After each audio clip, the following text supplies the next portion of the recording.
very high. They've gone from 2% when I was in office to 10% now, and you can't get the money. That means it's much higher than 10%, which really kills the American dream for young people. We have a lot of young people here, a lot of college people here.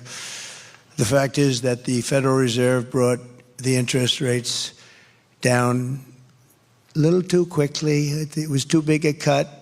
And everyone knows that was a political maneuver that they tried to do before the election, but they did the wrong thing. It was totally a political decision, and inflation has started to rise. 4 years ago, when I left office, we had no inflation. We had virtually, just think of it, we had virtually no inflation for the entire 4 years. So when people made money, that was really their money. It wasn't money that they have to give back to a source that they know nothing about, including government. Under Biden and Harris, because of inflation, the economy has been a total disaster. But Kamala says that she can't think of one thing that she would do differently. She said that 2 days ago in a very unfortunate interview for her. And there are many people saying, in particular, highly respected analysts, like Scott Bessent, one of the top analysts on Wall Street, that the only reason that the stock market has gone up is because Donald Trump is doing very well in the polls, and it looks like he's going to win. A lot of people are saying that. Who knows? But a lot of people are saying that. The only way to end this suffering is to vote for change this November, because what we're doing is our country is very bad. We're being scoffed at and laughed at all over the world. The other big news is the fraud committed by 60 Minutes and CBS, together with the Democrat Party, working together with them, which will go down as the single biggest scandal in broadcast history, I predict. It's a big story. I don't know if you've seen it yet. Happened. They learned about it yesterday evening. The real answer of Kamala was very crazy or dumb. Nobody knows what, but it was bad. So they actually replaced it. Think of this. They've never done that for me. They actually replaced it with another answer, having nothing to do with what she said before. They took another thing that she said and they just lopped it in there. Nobody's ever seen anything like it. 60 Minutes, nobody's ever seen. And they wanted to make her look as good as possible, make her look better. A big problem in our country is the fake news. We have such fake news. I mean, I've had a recent thing where, as an example, an Obama disciple named Peter Baker, he writes for the failing New York Times. He wrote a piece about me. And just one of the many things he said that was wrong, but he said that I would go around saying that I was honored here years ago as the man of the year or whatever. And I talked about how your car industry, this was long before, many years before I ran for president, maybe 18, 20 years ago.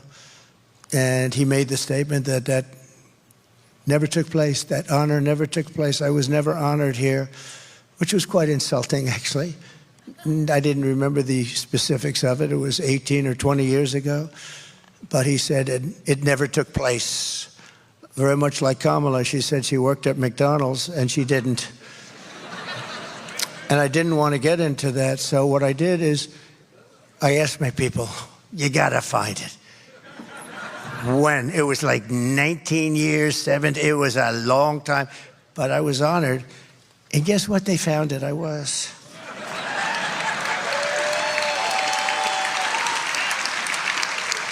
Right here.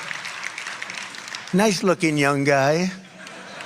No, it was a long time ago. So this was in, let's see, this was an update of the article that they originally printed. It says, Oakland County GOP to honor Donald Trump, former president, to speak at upcoming Lincoln Day fundraising dinner. And it says down here, the county party gave Trump the Man of the Year award at the dinner, too. And he was honored as Man of the Year. So here's your article right here. Oakland Press, Oakland County GOP to honor Trump. And I have a man in the failing, fake New York Times, disgraceful paper. They ought to be ashamed. whatever they say, believe the opposite.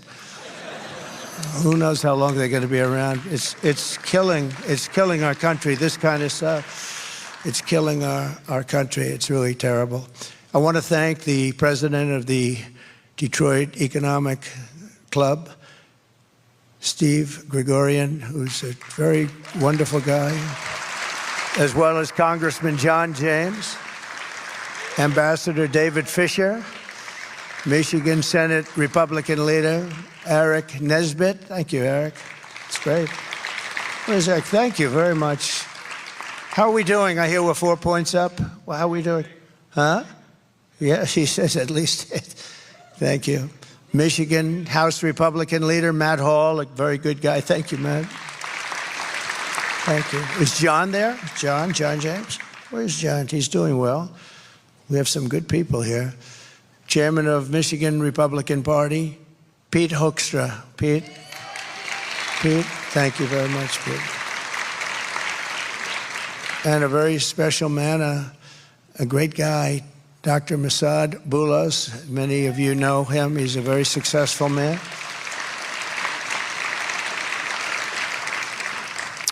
He happens to be the father of Tiffany's husband, Michael, who's a very exceptional young guy, and she's an exceptional young woman, and she's going to have a baby, so that's nice. Thank you for being here. Thank you very much. Thank you. Great honor. And many other distinguished guests. And we have some very distinguished Democrats in the room, too, and I really do appreciate you being here. That's very nice. Thank you. There'll be a day when we're going to work together. I hope we're going to be able to work together. That would be great. Good for everybody. But I'm here today to talk about a subject that has always been very dear to my heart, saving the U.S. auto industry. That's what I spoke about in Oakland many years ago. I said, they're stealing your auto industry years ago. They're stealing your auto industry. You got to stop it. Well, they didn't exactly listen. But we have to make that industry bigger, better, stronger, and more dynamic than ever before. And I've been reading about Detroit for so many years that it's coming around, and never really got there. Everybody tries so hard. But if you make the auto industry bigger, better, stronger, you don't have to worry about Detroit. It'll be very good. It'll come by its own. That would be non-artificial. That would be the way to do it, right? You make the auto industry thrive, bring it back to where it was 50, 60 years ago. You can do that, too. And that's my goal, and I'm laying out a policy that will absolutely do it. In my opinion, absolutely do it. And I've been very good at this over my life. So my goal is to see U.S. auto manufacturing even greater than it was in its prime, and for Detroit and Michigan to be at the center of the action. For generations, this city and state were the world capital of automotive production. And American automakers rolled one iconic model off the line after the next, the Mustang, the Corvette, the Pontiac GTO. I had two of them, actually. I had that GTO. Oh, I thought I was the hottest guy around. It was crazy. We didn't have all of the foreign competition then. He was so proud to have the Corvette. Oh, if you had a Corvette. I never got a Corvette. I tell you, I was left behind. But I had my GTO. I was something, man. I'd put that top down. See, in those days, I didn't mind when the hair waved. I'd go fast, and that hair would be waving, that blonde hair, and I'd say, who the hell can take me? Nobody. Today, I'm a little more careful. I want to cover up that little area up there. It's a little bit soft up there. Cover it up. No, it was great. But you did. You had the greatest product. It was just fantastic. And right here in Detroit, Americans invented the muscle car and the minivan and the family SUV, so much. And along the road, you made the American automobile an inseparable part of the, and it was inseparable of the American dream. It was part of the American dream. But after decades and decades of Michigan auto workers giving our nation their very best, our leaders in Washington did their very worst for them. They were terrible. You lost nearly 4 million manufacturing jobs after globalist politicians gave us the twin disasters of NAFTA, which I terminated, and China's entry into the World Trade Organization. That was a very expensive two things. Nearly 250,000 jobs were destroyed here. Right here in Michigan alone, think of it, 250,000, 250,000 jobs, including 40% of all of the auto jobs. And then it got to be much higher than that.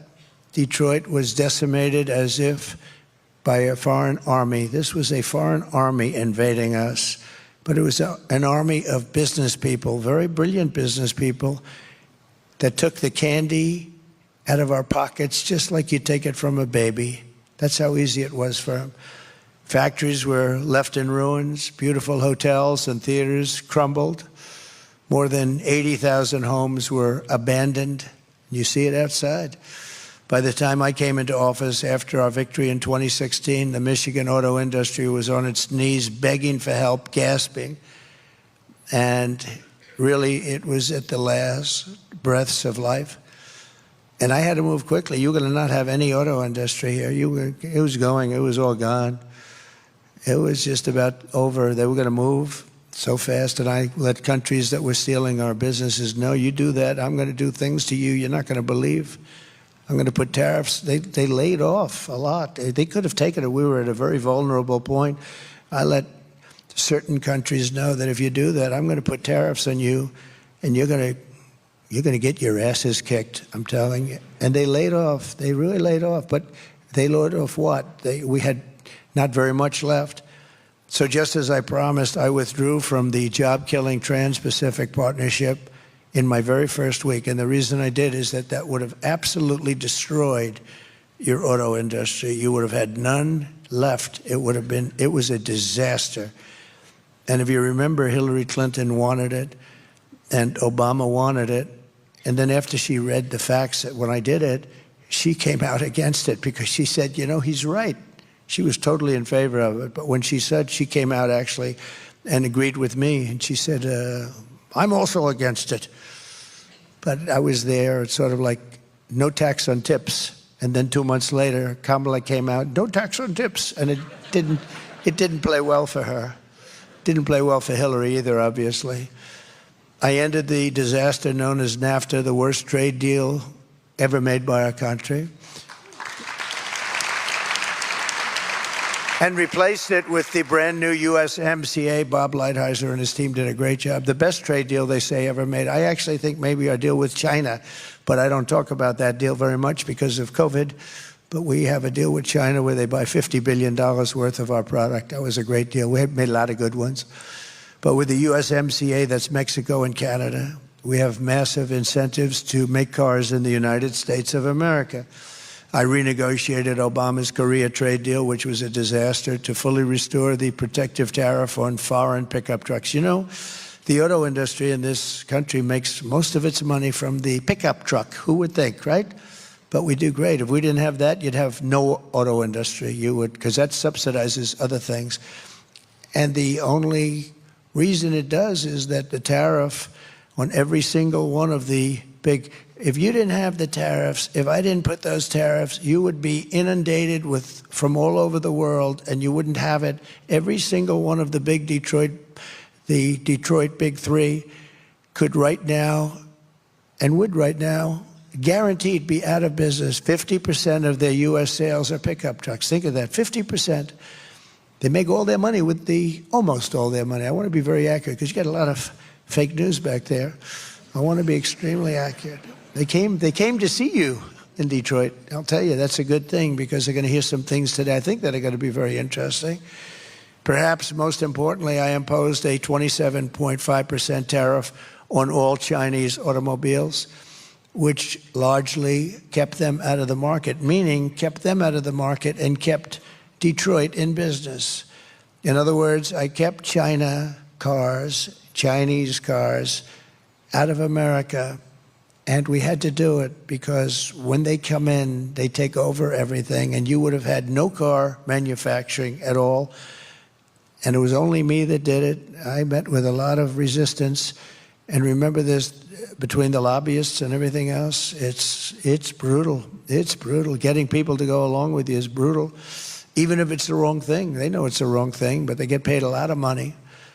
So I just want to say, Michigan, you're welcome, because we have a little base to start off. And if you look at Europe, Chinese cars have been absolutely drowning Europe, drowning it. It's killing it. But because of me, they are not drowning America. You see very few of them because of the tariffs. And when they do come in, they pay a lot of money.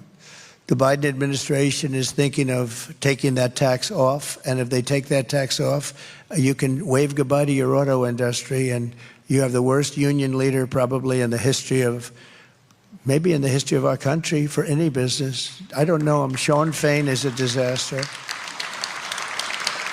But your industry would be gone very quickly. Under my leadership, we created nearly 500,000 brand new manufacturing jobs, including 30,000 auto manufacturing jobs right away. We saved it and we got it going. And that was nothing compared to what I'm talking about now, nothing. Because we had COVID come in that final period, and we had to focus on that. The share of cars sold that were domestically produced increased for the first time in many years. It actually, because it was going down, down, down. And since I left, wait till you hear those numbers. The U.S. trade deficit in automobiles dropped by $6.8 billion. Think of that. And I had to do it on the fly. We had to do it fast because you're going to have no industry whatsoever. Whatever you have now, and it's a fraction of what you used to have in the glory days. I call them the glory days. That was when we were the greatest in so many ways. U.S. Steel, look at it. They want to sell U.S. Steel to a foreign country. I'm going to not let that happen. I hope the deal doesn't close before then. I will not let that happen. We need our steel. You know, I imposed a tremendous tariff on China and the steel. They were dumping steel all over the country, and our steel mills were going out of business, and I put a 50% tariff on, and that largely stopped it. And I think the people that like me the best are the steel people, because I saved their industry. We wouldn't have one steel plant in this country if I didn't do that. There wouldn't be one. And I had no wars, but other than I finished off ISIS very quickly. But I had no wars. But whether you have wars or don't have wars, when you have to make army tanks and when you have to make planes and everything else that you have to do is mostly steel. And we don't want to be in a position where we have a problem and we need China to help us out with steel. That could be a serious problem. Do you think they'd mind selling us some steel in the middle of a conflict? But I don't think we'll have a conflict with China. I think we'll get along with China, and I think we'll get along with Russia, and I think we'll get along with Ukraine, and I think we're going to get that one settled. And I think we're not going to have a problem with Israel, like October 7th would never have happened. Russia would have never happened. They would have never gone into Ukraine had I been president. But under Kamala, we are now in a manufacturing recession with manufacturing contracting in 22. Think of this. It got smaller. In 22 out of the last 23 months, it got smaller. We're losing jobs every single month. We've lost nearly 50,000 manufacturing jobs this year alone. Car sales are down by 38% since I left. The share of domestically produced cars sold has dropped significantly, and the U.S. trade deficit in automobiles has exploded by nearly $50 billion to an all-time high, the worst they've ever had it. Right now, your car industry is going out of business. It's going out of business. Nothing to do with me. I stopped that. I stopped Mexico, which is becoming the second China. I stopped Mexico from taking your car plants and moving them into Mexico and taking all of that business, making it in Mexico. So we lose all those jobs in Michigan and South Carolina and other places. We have many, Tennessee, we have many places. But I think in terms of this, because it's been so badly treated, this area, this state has been so badly treated by your politicians, your stupid politicians, what they've done to this state is incredible. and it would have been easy to stop, but half of them are paid a lot of money by a lot of a lot of people that don't care about the country. They care about how much money they're going to make, including lobbyists and others. Make a lot of money. You ever see the money the lobbyists make? They make a lot. But they give a lot of it away. I wonder who they give it to. But we're not going to allow this horror to continue. The 4-year-long nightmare for the American auto worker ends the day I take the oath of office, January 20th, it ends.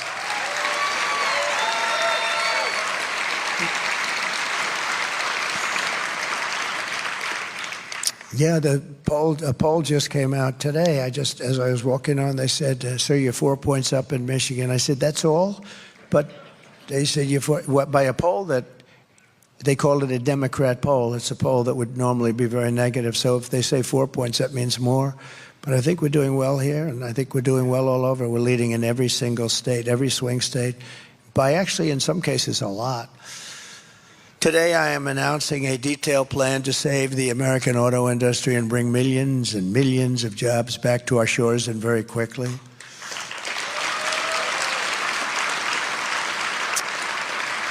If you vote for Trump, and you will see a mass exodus of manufacturing jobs, but from Mexico to Michigan, from Shanghai to Sterling Heights, and from Beijing to right here in beautiful Detroit. Wait till you see Detroit. And they'll also be going to places like South Carolina, Tennessee, and others. We have a lot of car-making states, a lot of parts-making states, too. And our car industry will have a renaissance, the likes of which we have never seen before in this country. We have never seen since the golden years. It's my goal to get our country on an automaking path where at some point in the near future it will be bigger and more important than it ever was, and even in its heyday. Many years ago, it was unbelievable. I think we can be bigger and more important because we have some very, very great assets. And this is very personal for me. Personal. One of the reasons is because I've been talking about it for 20 years. I can't believe it happened. That was when I was honored, that's all I talked about. I was watching this happen. It was, at that time, Japan. Japan was just taking our cars like we were a bunch of babies. I always say candy from a baby. That's how easy it was. Now it's Japan, but it's China, and it's a lot of countries. This was one of the biggest reasons I ran for president in the first place. You know, it was probably the auto industry that was most abused. You were the most abused. There are a lot of industries that are abused. We stopped it, but now I could put the brakes on. Not only stop, I now know the game a little better. You know, I had never been a politician before. I got to the White House. I said, yeah, I've never done this before, but I had to learn, and I had some great people. Bob Lighthizer was great, our trade representative, but we had some people that I didn't like, I wouldn't have picked in retrospect. We had some clinkers, but you have to understand, I just got there. I was only in Washington 17 times, and I never stayed over. So I wasn't a part of Washington society. It wasn't my thing. I was a New York person, developer, did great. And I knew New York, but I didn't know Washington. So I came, I had to rely on people. Sometimes I'd rely on rhinos, and that's what I'd get. I'd get a rhino. And that wasn't so good. But we had mostly great people, but we had some ones that I would not have again. And we're going to finish the job that we really brilliantly started, because we had numbers that the ambassador gave you some of them. I don't want to bore you by going through it, but he gave you some numbers that were unprecedented. I intend for the triumph of the American auto industry to be among my greatest legacies. I want it to be a legacy.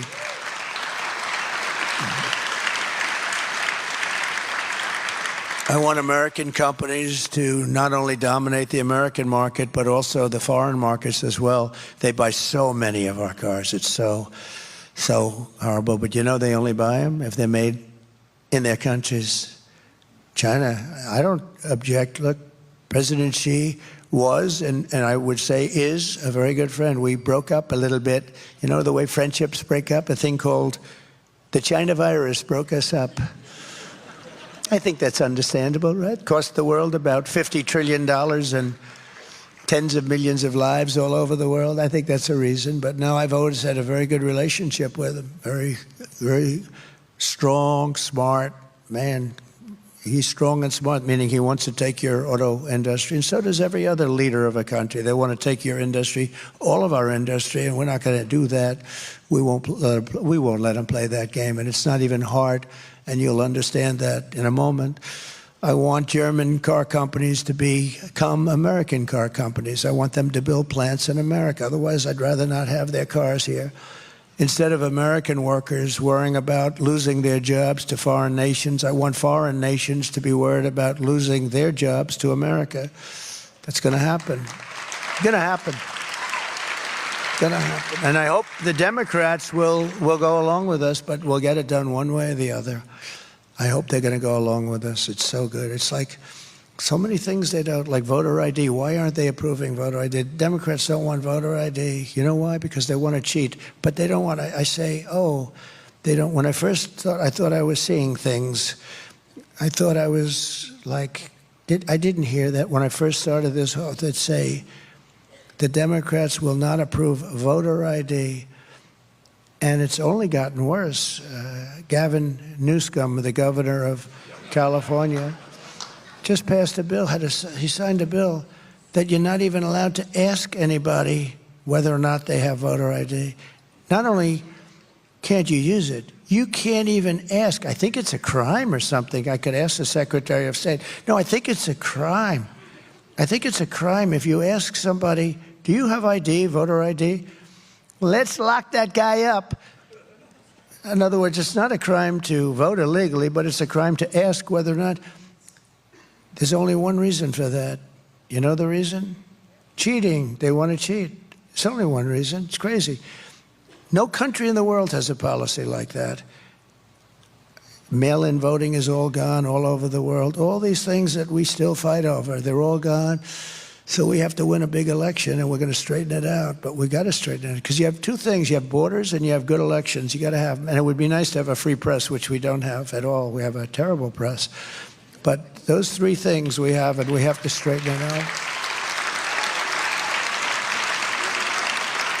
So here is the deal that I will be offering to the world, to companies outside of our world, big companies, powerful companies that have become powerful because we were stupid. We were stupid. We allowed them to come in and raid and rape our country. That's what they did. Oh, he used the word rape. That's right, I used the word rape. They raped our country.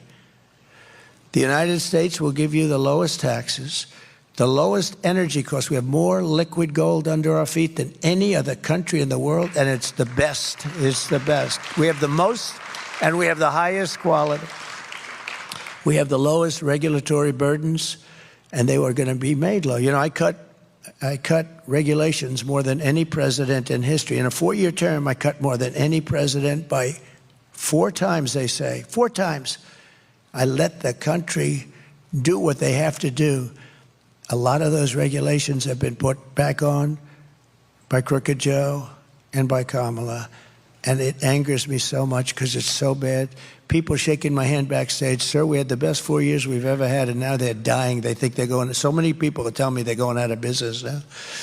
And free access to the best and biggest market on the planet. We're going to give anybody that comes in free access to the best and biggest market anywhere on the planet that's here. But we got to keep it that way, because if we keep going like this, we're not going to have the best or biggest market for long. But only if you make your products here in America. In other words, you get all of these assets, but you have to make your product here in America, and you have to hire American workers. And if these companies don't take the deal, you know, we're lowering the taxes way down, then they'll have to pay a tax or tariff when they send their car or product into the United States. And we will use the hundreds of billions of dollars in tariff dollars to benefit the American citizens and pay down our debt. In short, a period of time, it's going to be very quick. Think of it. in a short period of time, our deficit of about $1.8 trillion, I've heard it was $2 trillion. It's never been anywhere close to this, by the way. $2 trillion a year will be reduced to practically nothing. And eventually our country will be making substantially more money over and above cost. And we will start a massive debt reduction and also further tax cuts. In other words, what I'm doing is I took it from almost 40%, your taxes.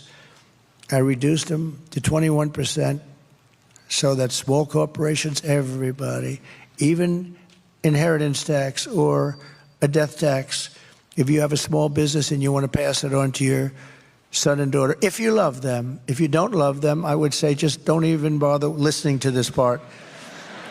Is there anybody in the group that does not love their children? Where you want to raise your hand and say, sir, please don't waste our time with this.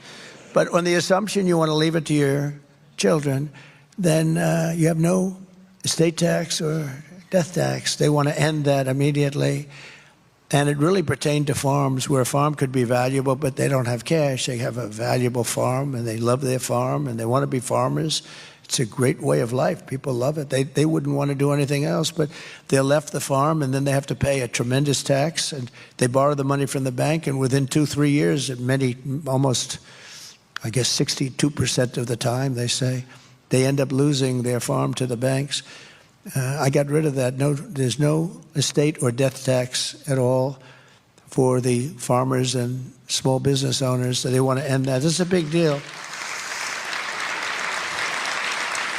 But I brought it down from almost 40% to 21%, and that makes us very competitive in the world. Don't forget, the world is like states used to be. The world, people will take their businesses, and they're loyal to their stockholders. And in many cases, the people that run the big businesses are not American. They couldn't care less for our country. They follow the dollar, or they follow, we better keep them following the dollar, by the way. We're going to keep them following the dollar. That'll be another thing, because we're losing that fast. We are losing that fast. But we're going to bring it down, and we brought it down to 21. That made us competitive. Not the best at all, but competitive. Now I'm bringing it down to 15%. But that's totally subject to you building your product, making your product in America. And I had calls. So we're getting it down to 15, and now you're just about the most competitive, other than certainly for a big country, but you just about the most competitive at 15. That's the beauty. They're going to all move back. They're going to all move back. They're all coming back, and then we're going to protect them so they don't get hurt with tariffs on people that aren't building here, and they're going to come in, and they're going to build here because they don't want to pay those stiff tariffs. So we will build this policy, and it's called Build It in America plan. It's Build It in America because when foreign leaders and CEOs call me up to complain about our tariffs, my answer will be very simple. Build it in America. You don't have any tariffs. Build it right here in Detroit. You don't have any tariffs. Build it in Dearborn or Lansing or Grand Rapids or Flint. You don't have any taxes. You don't have any taxes or tariffs or anything. So we're going to take that. We're going to take that. Remember, we started at 40. Everyone said, you'll never get it down to 30. I got it down to 21. And that caused the biggest renaissance in the history of our country. We had the greatest period of success in the history of our country. We did more revenue at 21% than we did at close to 40%. People were going wild. Businesses were flourishing. Small businesses were going through the roof. Big businesses, I was allowing them, they'd have hundreds of billions of dollars. Apple, as an example, they brought in hundreds of billions of dollars. We had restrictive covenants where they couldn't bring money back into our country. Two reasons. The tax was too high. It was so ridiculous. Nobody would do it. You had to pay a 50, 60% tax, so you bring money. So they said, well, we'll just leave it there, and we'll develop in Europe or Asia, wherever the money was. But think of this. We brought in trillions of dollars because I made it possible. I made the tax rate fair, reasonable, like a reasonable person would bring it in for a reasonable tax. And also I made the bureaucracy very easy. They had to hire 4 different law firms to get their money back if they wanted to bring it back. So what I'm proposing very simply then is a 15% made in America corporate tax rate, cutting it from 21% all the way down to 15%, but only for those who make their product in the USA. It's very simple and beautiful. And I was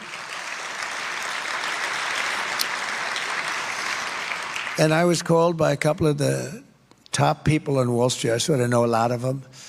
They said, "Who gave you that idea? It's so simple." I said, "You know, it's a great idea. I have another one coming up for you that you're going to like just as much. You're going to love, maybe more. Oh, you got a big one coming toward the end. I want to save it for the end. This way you're going to stay around and you're going to be so happy." It's just pins and needles you're sitting, right? No, I have one coming that I think is just incredible. But this is something that is going to revolutionize our country, because it's not only auto companies, it's also others. But I think in particular, this is going to be something that is going to really lead to the renaissance in Detroit and in our country, but in Detroit. This place will be booming. This place is going to be booming. And when you couple that with what I'm going to say in a little while, it's going to really be booming. So U.S.-based car makers and manufacturers will also be rewarded with expanded research and development tax credits, very substantial, where they will be able to write off 100% of their cost of heavy machinery and other equipment necessary to build a plant. In the first year, and full expensing for manufacturing investments, and all helping to build these sprawling state-of-the-art plants. Our country needs to be an industrial superpower in the world. I have a friend who makes plants. He builds plants. That's what he does better than anybody in the world. And I said to him, he's a supporter, actually. I said to him, I want to see a plant. I want to see a really great auto plant. Where would we go? Let's go see one. And he said, well, we'll have to go to Mexico. I said, what? We have to go to Mexico. I said, I want to see Mexico. I want to see here. He said, well, the big ones are really built in Mexico. They're building some really big ones right now. You know, your stupid union leader, Sean Fain, or whatever the hell his name is, this stupid guy, he's playing around all electric cars, everything else. Did you see your numbers in the last few months? What's happening? You're losing your whole business. They're building the biggest plants in the entire world. This guy builds them. That's what he's good at. If you said build an apartment, he wouldn't want to do it. He couldn't do it, but he can build an auto plant. All the top of the line, all automated. You press a button and the plant opens up. Biggest in the world. And you know who's building them? China. They're building them at levels that nobody's ever seen before, right across the border. And they think they're going to make cars there, and they're going to put you all out of business, and they're going to sell them across the border, and they're not going to have a tax. No, they're wrong. They're going to pay a 100% or maybe even a 200% tariff, because we're not going to let them come in to our country and destroy what's left of our auto industry, because it's a failing industry, just like it's a failing country right now. We're a failing country. You know, we're a nation in decline. I hope you know that. Doesn't make me feel good to say it, but we're not going to be a nation in decline for very long. Perhaps the most important element of my plan to make America extraordinarily wealthy, again, has to do with reciprocity. It's a word that's very important in my plan because, you know, we generally don't charge tariffs. I started that process. It was so great with the vans and the small trucks, et cetera, I told you about. But we really don't charge. I mean, China will charge us a 200% tariff. Brazil is a big charger. The biggest charger of all is India. India is a very big charger. We have a great relationship with India. I did, and with especially the leader, Modi. He's a great leader, great man. Really is a great man. He's brought it together. He's done a great job, but they probably charge as much. I mean, I think they probably charge more than, in many ways, China. But they do it with a smile, you know. They do it sort of a nicer charge. They say, oh, thank you so much for purchasing from India. Harley Davidson came to the White House a long time ago during my second year, and I met with them. And they were based, I guess, in Wisconsin. And I said, how's business? Good, good. What are the bad countries? Well, India is very tough, and they gave me some others. Why? Tariffs. I said, why, what are they? And they had said like 150%, some massive amount. I said, so do you sell many motorcycles? And because you'd think people want to buy a Harley, right? Anyway, no, we sell very few in India, but they want us to go there. They said, if you go there and build your plant there, we're not going to charge you anything. I mean, you can do whatever you want.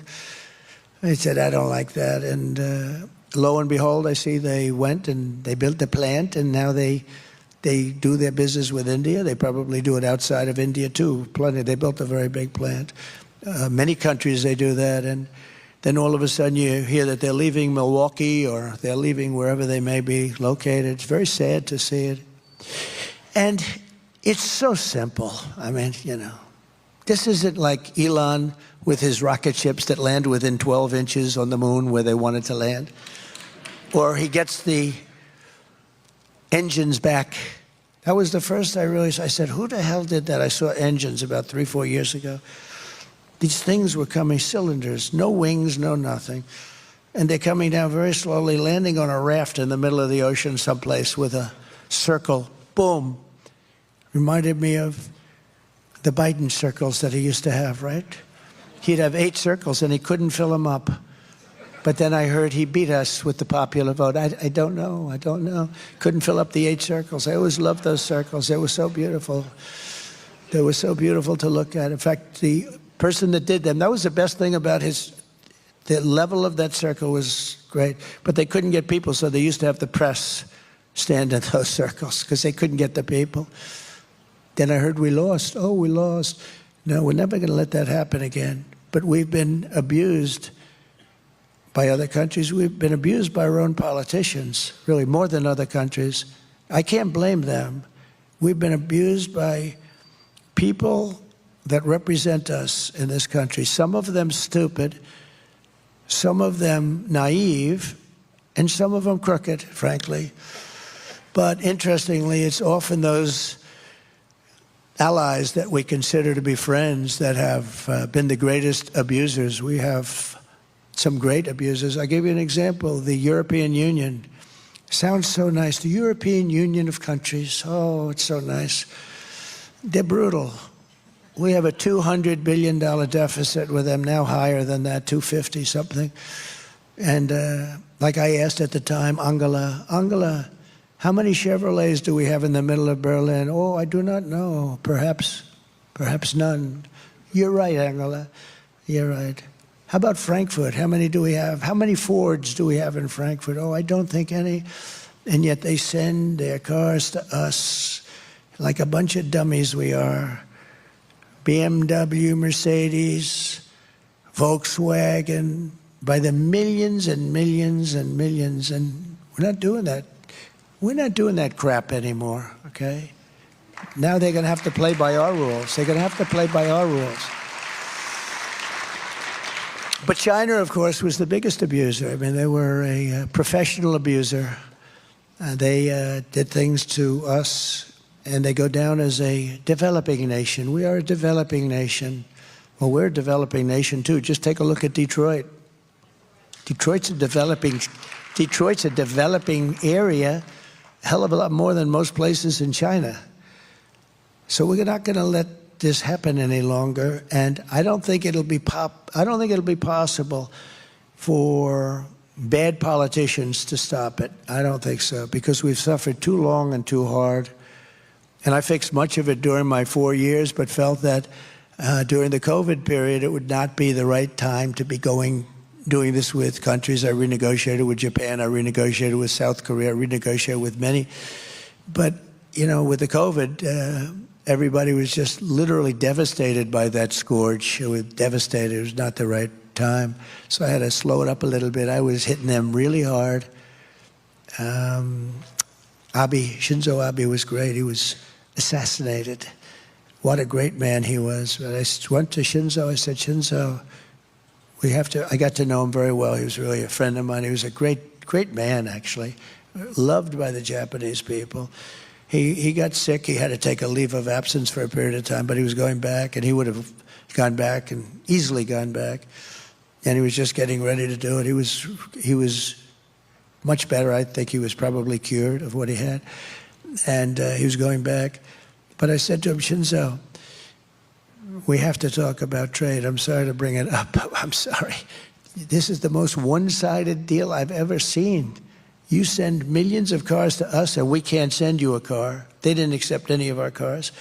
You send all of your farm products to us, and you don't want to accept our farm products. I'm sorry, Shinzo, we're going to have to negotiate something. He looked at me and goes, I know. I said, what do you know? He said, well, I know that you were going to be coming back to me, and I know that it hasn't been fair. I said, well, how did it happen? He said, well, we'd ask for things, and the Americans would agree to it. Your representatives, your presidents, Republicans too, by the way. I'm not talking just Democrats. He said we were friends. He would say this. I probably wouldn't say it if he were around, because it's not very nice, but he told the truth. He said, I said, how did you get these deals? He said, we would ask, and they would approve. And we were amazed ourselves, but I knew you'd be coming to see me. And I said, I have to see you, Shinzo. And we made a new deal with Japan, but we were stuck with an old one, so I couldn't negotiate as good as I normally would. But we made it palatable, and we were going to really make it palatable when this one came up. But he was great. But he looked at me, I'll never forget it, quite.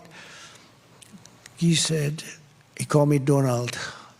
Donald, I knew that you would be coming back because I knew that you understood it. But he also said that other people didn't. It was, actually, it was quite sad, actually. And it's that way. I would look at these deals and say, who negotiated these deals? They were so bad. It's amazing that we even exist, but we have 36 trillion in debt. We do have 36 trillion. We can't forget that. So it's not like, oh, gee, that's been, we've been a little bit unlucky or something. No, we've been just, for years and years and years, we've been accumulating. We'd have these deficits that are monstrous. We had 5, 6, 7, 800 billion deficit with China, just alone with China. And today it was announced we have the highest deficit we've ever had, almost $2 trillion. Think of that. We have and we have the highest deficit we've ever had with China. And that won't last long. It's not going to last long. We'll be able to do something about it. Because China wants to do business with us, but they think we're stupid. They think we're stupid people. And then they see our president, and then they see a person that is representing the Democrat Party and got no votes and was the first one out. She was the first one out. Think of it. She was the first one out. She never made it to Iowa. 22 people running, and she was the first one to quit. And now she's running, and it's all right. But nobody's ever had to run against two people before. First, I had to run against him. Then we had the debate, and his numbers weren't good, and it looked like he was going to lose. So they said, "You're going to lose, and we want you out." And eventually, he agreed to go out. He didn't want to. He's a very angry man, by the way, and he hates her. And then it was a question. They have a person in the state who some people talked about. They had a lot of people, but they had about 12 people, and they put her in. 12 people plus her. She was number 13. She was rated number 13, too. They had 12 people that they wanted more, but they didn't want to be politically incorrect, and they chose her, and we're running against her. But if she gets in, it'll be a disaster for this country. Basically, if a country or any country is charging us tariffs, very important, reciprocal.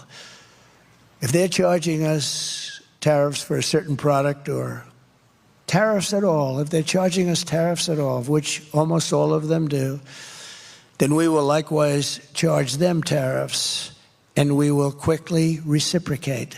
In other words, we have countries that are charging us 150% tariff, and we charge them 2%. And I actually went to a politician, a senator from the great Commonwealth of Pennsylvania. You'll figure out, because he wasn't able to run because I wouldn't endorse him. because I called him the anti-tariff person. I thought he was not a bright person. And he was one of the few that said, no, we cannot charge tariffs. I said, but they're charging us 150%. So can we charge them 100%? Sir, no, we can't. Why? It's not free trade. I said, really not free trade? Well, what about them? No, sir, it's not free trade. Can we charge them 50? They're charging us 150. Can we charge them 50? He goes, no, sir, it's not free trade. I said, you're either the dumbest human being I've ever met, or you're a crook, one or the other. And he's no longer a senator. He decided not to run. But I think it was a disgrace. I had a lot of problems with him. But basically, one of two things will happen. They're going to call us, or I will call them and say, look, we can continue to play this game, or we can save a lot of energy and pain and bookkeeping, and we'll just all drop the tariffs, right? We'll just all drop the tariffs. Or we can get paid royally every time a shipment of their goods comes to our shores, and we'll make a lot of money. One way or the other, we win. But it's reciprocity. Will probably, I think for the most part, they're going to drop the tariffs. Right now, they're not going to drop them. We have countries that are charging us 100%, 150%. Think of it. And we charge them nothing. It's been a pillaging of our country. It's been a terrible, terrible thing. This has been going on for a long time. I started changing it a lot fast. I changed it with a lot of countries. There are a lot of countries don't like me. You know, I get always bad publicity. This one doesn't like me. Germany doesn't like me. A lot of countries don't like me. They say, who do you like better? Sleepy Joe Biden or Trump? Oh, I like Biden better. Yeah, because he let them do what they're doing. He doesn't have a clue, the guy. He just goes to sleep at 4 o'clock every damn day. He doesn't have a clue. And he's destroying, they're destroying our country. You see, that's the real threat to democracy, stupid people. That's the threat. Our biggest threat to democracy is stupid people.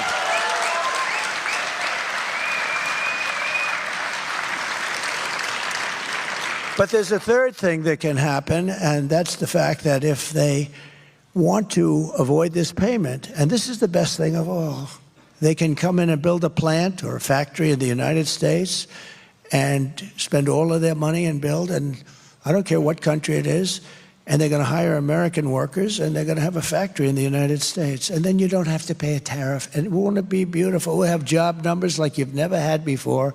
And that's actually, to me, the best of the three things. So it's a very simple thing to understand. And they've been doing it for years. But they do it very quietly, and they do it intelligently, and a lot of people don't see what they're doing. As an example, you want to sell cars in China, they tell you, build your plant in China. If you don't build the plant in China, we're going to charge you a tariff that, you're never going to pay it. So a lot of people go over to China and they build their plant. The only question I have is, where do we stop with reciprocity? Because frankly, we have much more to offer. And they've been screwing us for so many years that we're allowed to get some of that back. So I say, do we want to stop on an even basis?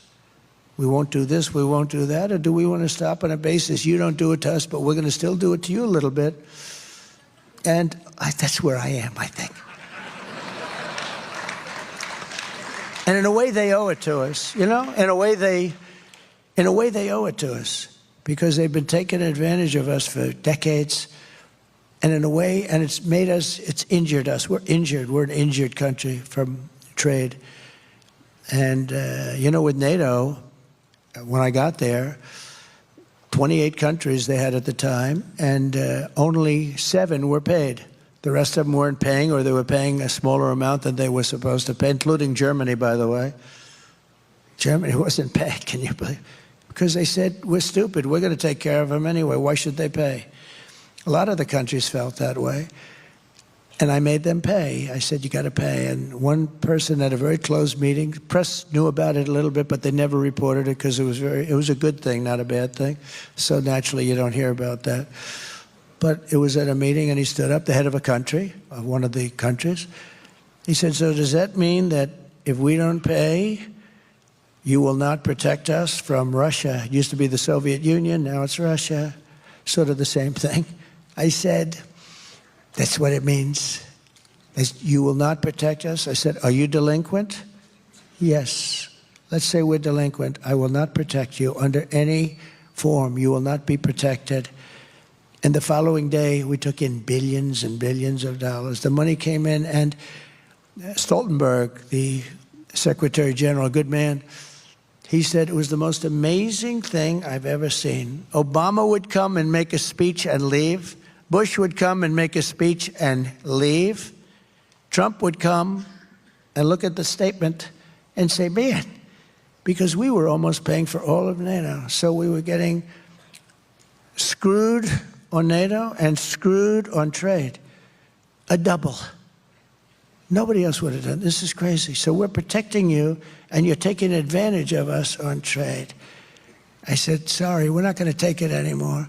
But the money came. We took in hundreds of billions of dollars in NATO. Hundreds of billions.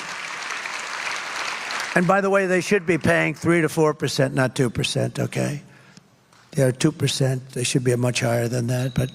But that's up for whoever is going to be the next president. I think Kamala, it's not going to be high on her list.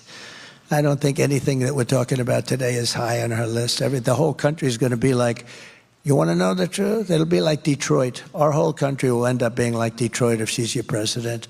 You're going to have a mess on your hands. She destroyed San Francisco. She destroyed, along with Newsom, California.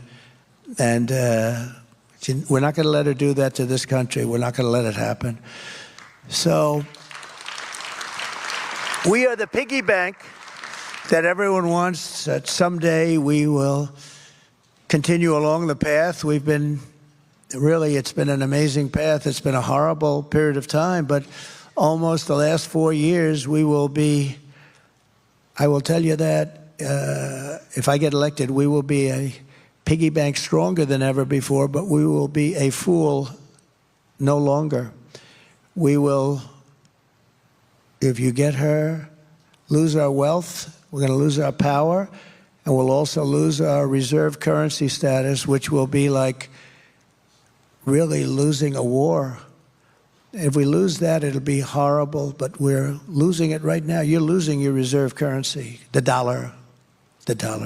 So many countries aren't participating. Look, China wants to take that over. That's one of the many things that they want to take over.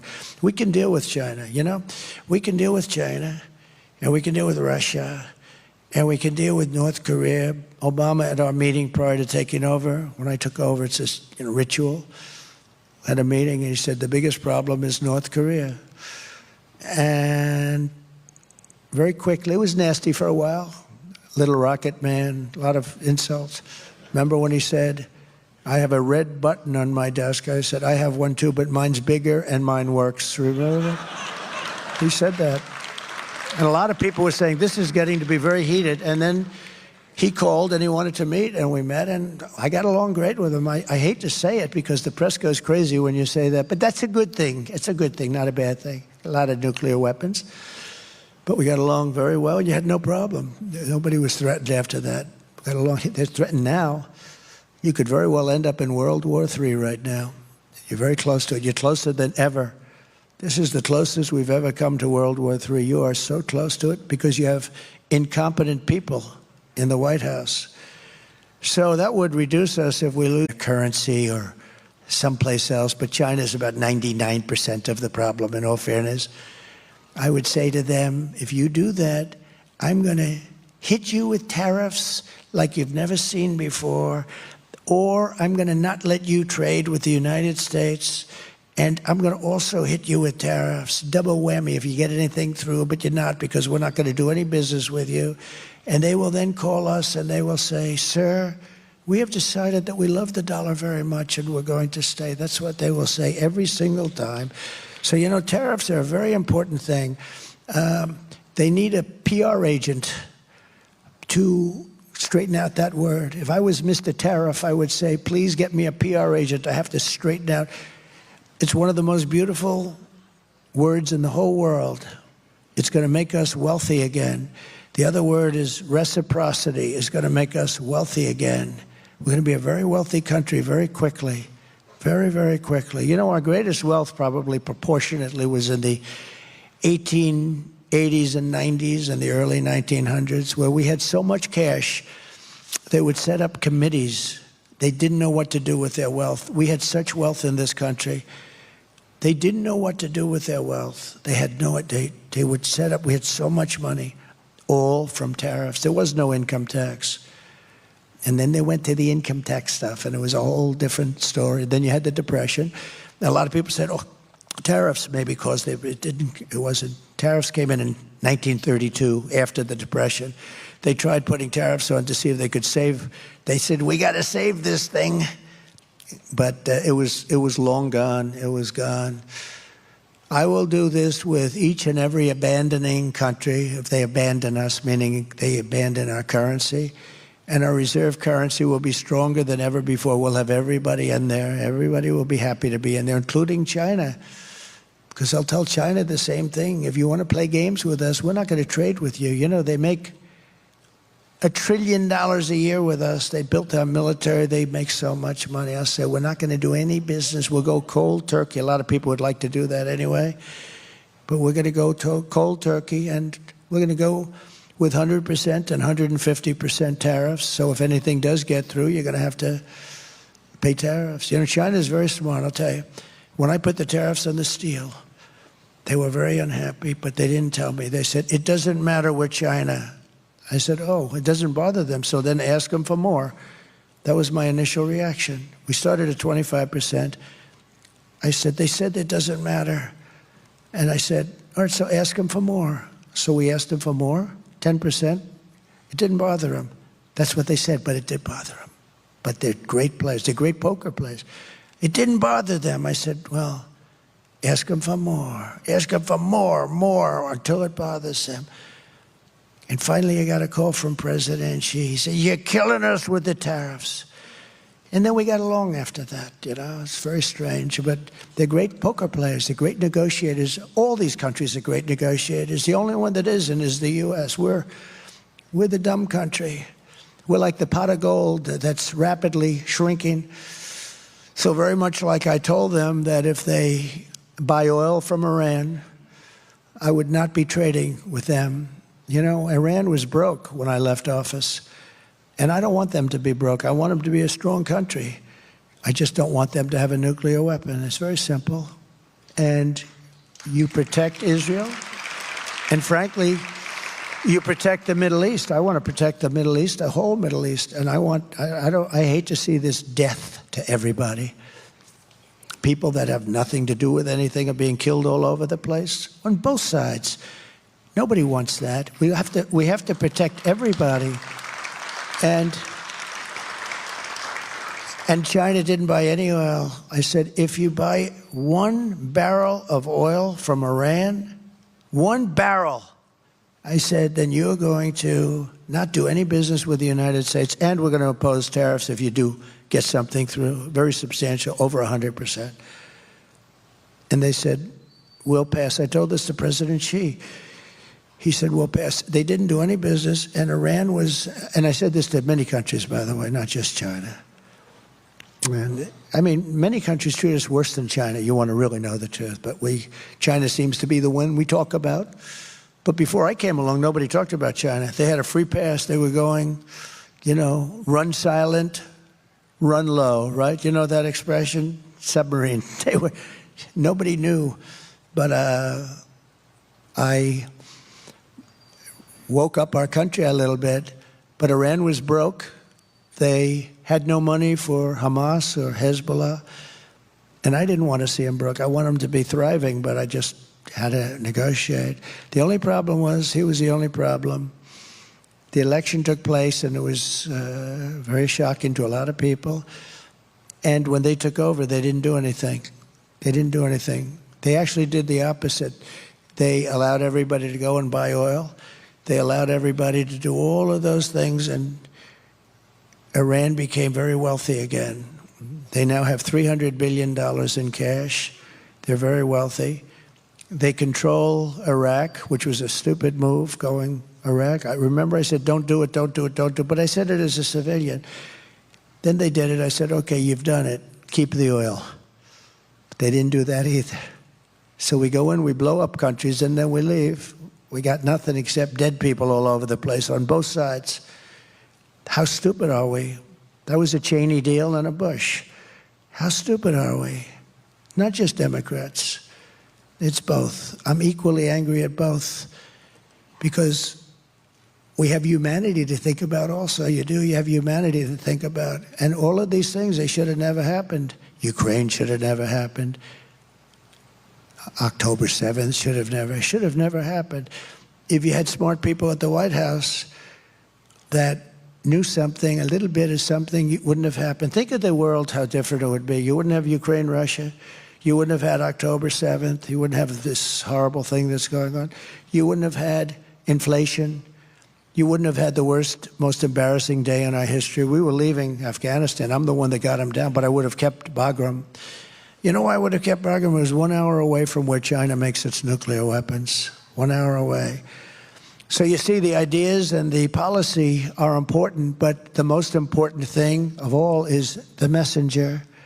Because I could give that same message to a stiff, and it wouldn't resonate at all with the other side. You have to have the right messenger. Somebody said, oh, we love Trump policy, but we don't like Trump. I think they do. They said that women don't like me. I think women love me because they want to be safe. And with me, they're safe. With other people, they're not safe. It's true. It's true.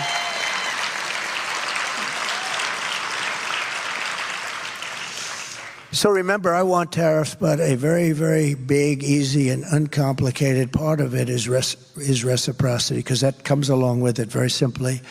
And all tariffs against our nation must come off. They have to come off. They got to come off immediately, because we're going to meet them with an equal tariff, and they will come off for the most part.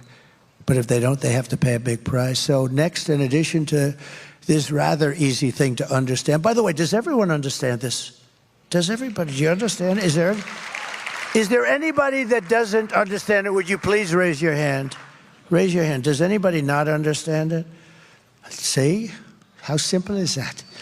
I'd like to see the person. I really don't, sir. Then they have a front page story. Then we had a couple of dummies in the room.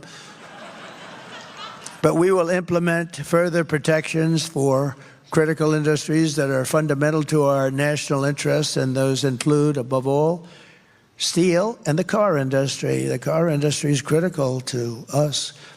We can't fight a war if we can't make cars and trucks and engines and transmissions and drivetrains.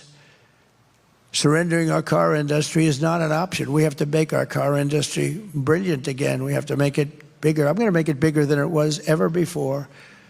Now, I'm going to make it very quick it's going to go, but to bring that to that level, I guess I'll need a little more time, but I won't have that time. But I'm going to hand it over to people. We're going to make this country so strong, and it's going to be so much easier to run. And I think we're going to end up actually having a lot of support from the other party. I really believe that. I think it's too basic. It's too basic.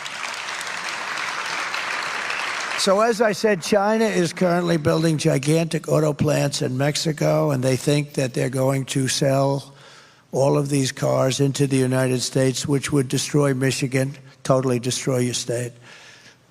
But it's not going to happen. Not going to happen. Not even close. They might as well stop building the damn plants. They are giants. Sir, you really have to see them. I said, I don't want to see them. I will impose whatever tariffs are required, 100%, 200%, 1,000%. They're not going to sell any cars into the United States with those plants. They're building them close to our border so that they can have easy shipping, because they're used to having stupid people to deal with. We're not going to let it happen. Those jobs are coming back to Michigan, and they're coming back to other states, and they're coming back to our country, and they're going to make America great again. That's it. And to that end, I'm announcing today that upon taking office, I will formally notify Mexico and Canada of my intention to invoke the 6-year renegotiation provisions of the USMCA that I put in. That was the hardest thing I had to get. They didn't want that. They wanted to have it long. But I wanted to, because there's always like little tricks they want to play. I said, nope, I want to be able to renegotiate in 6 years, otherwise we're not making the deal. And I got it, and it's coming due very soon. Oh, I'm going to have a lot of fun. And that'll address these concerns. And it'll also seek strong new protections against transshipment so that China and other countries cannot smuggle their products and auto parts into the United States tax-free through Mexico, to the detriment of our workers and our supply chains. They smuggle this stuff in. They don't pay anything. We're going to have very strong language on that. It's not hard once you know about it, but no politician knows about it. You know, and when they signed the NAFTA deal, there were some mistakes made, typos, like typos. There were mistakes made. And they were going to take care of it the following day. 30 years later, they said, whatever happened? Like mistakes like on the numbers, you know, which were always against us. Nobody ever did anything about it except me. I terminated NAFTA. That's a pretty big thing. A lot of people said it would be impossible to do. I got it done. And we have a great deal now. What we have to do is make it much better even. And we'll be able to do that very shortly. But while I have the Build It in America plan, Kamala Harris has the Build It in China plan. This is really a Build It in China plan. She's going to destroy our country. Her plan is so stupid. Every policy she has rewards companies for shipping jobs overseas. Most significantly, Kamala is a giant tax hiker. The tax queen, they call her, is demanding a shocking, to be honest with you, after watching her on 60 Minutes and on watching that horrible statement that she made, they call it a word salad. I don't really like those words because it was really worse than that. But after watching that, I don't think she's interested in 33. I don't think she has any idea what's happening, okay? I think she's dumber than hell. And we've had enough of that for 4 years. We're not going to have it any longer because we're not going to be a country if we have it. You will see that. You've got to see. No, you've got to see. And to think that a member of the media under this big press corps where they get free licensing, they shouldn't have free licensing when they do that. And they change her answer. They take it out, throw it away, and put in a totally different answer in order to protect her, and they get caught. CBS should lose their license. You know, they have a license. They have a license which is worth billions of dollars, and they pay nothing. All of these networks are all crooked as hell. You saw that with ABC. They go after me, not her. They go after JD. How good is JD doing? Isn't he doing good? They go after JD, but not this character that calls himself a knucklehead. I've never seen that in a debate. He said, knuckle. I don't want to say I'm a knuckle because if I say, well, I'm quoting him, they'll say, Trump just called himself. That's how crooked they are. So I say, well, actually, you know, it's amazing that he calls himself a knucklehead. Normally I'd say, you know, he calls. So I don't want to do that because if I say that, they're going to say, see, Trump called himself a knucklehead. No, I don't call myself a knucklehead. I call myself somebody that wants to make our country great again. Very simple. The tax queen is demanding a shocking 33% tax hike on all domestic production. That means that everybody's going to leave our country and go to another country where they can pay 15, 16, 18, 19%. It's very simple. It's not that complicated. She wants the largest capital gains tax. Largest gains tax. Think of this. In the history of our country, she even plans to tax unrealized capital gains. Think of it. Unrealized. Think of what that means. It's an unrealized gain, and she wants to tax it. How do you do that? Okay? She wants to tax.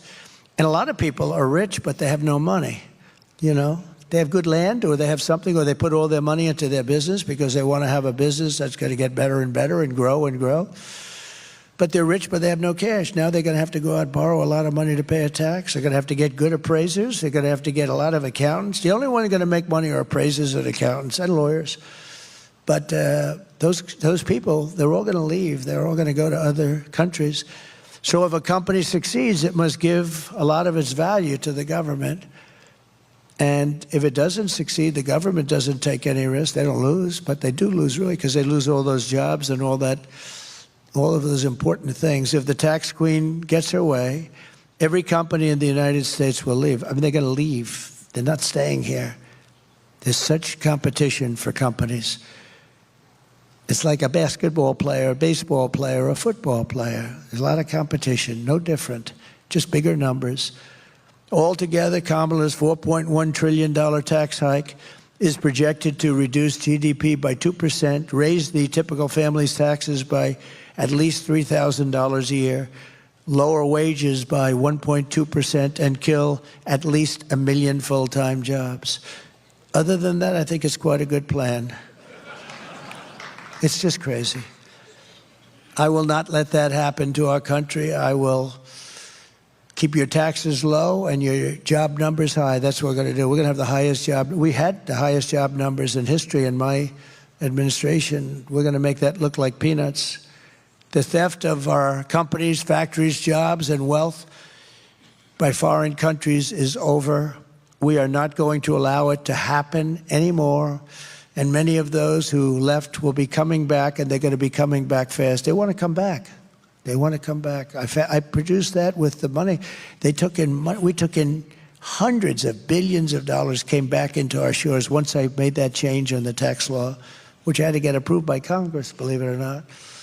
Next, to reduce costs for both manufacturers and consumers, I will remove 10 old regulations for every new regulation. Every time we put on a regulation, we cannot put it on unless, and I did that, and that's what gave us, we had it up very high. We had about 7-1, it turned out, and we had it up high. Now we're going to bring it up to a newer level, a higher level. And I will start by terminating Kamala's insane electric vehicle mandate on day one. It's killing our car industry. Kamala's EV mandate is killing the U.S. auto industry. It requires that within just a few years, 67% of all new cars and trucks must be electric. And it doesn't work for trucks at all. Because of their weight, their payload, doesn't work at all. And because they can't go far. I was with the truckers recently because they came to see me because they don't know what to do. They say they want us to go all electric with trucks. And I was with one man who was a giant in the industry, older guy, very smart, just like 29,000 trucks, 29. I said, what the hell, 29,000? He said, yes, sir. And I've been buying trucks for 50 years. And every single damn year, those trucks got bigger and better and more efficient and more beautiful. They could carry more payload. They could do every single year. And then we put apartments on those trucks. He called it an apartment. That's on the cab where they put these things where they can live. He said, and those damn apartments now are so beautiful that you'd love to live in one of them. And he said, I don't know. I'm going to leave Mar-a-Lago and move into the back of a truck, but it's beautiful. I can't think of worse things, to be honest with you. It's sort of cool, right? Travel all over the country. But he said, they get better.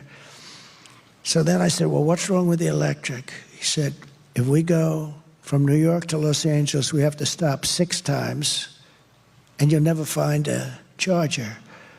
But assuming you had chargers, which you won't have, they built, as you know, big story, 8 chargers someplace in the Midwest.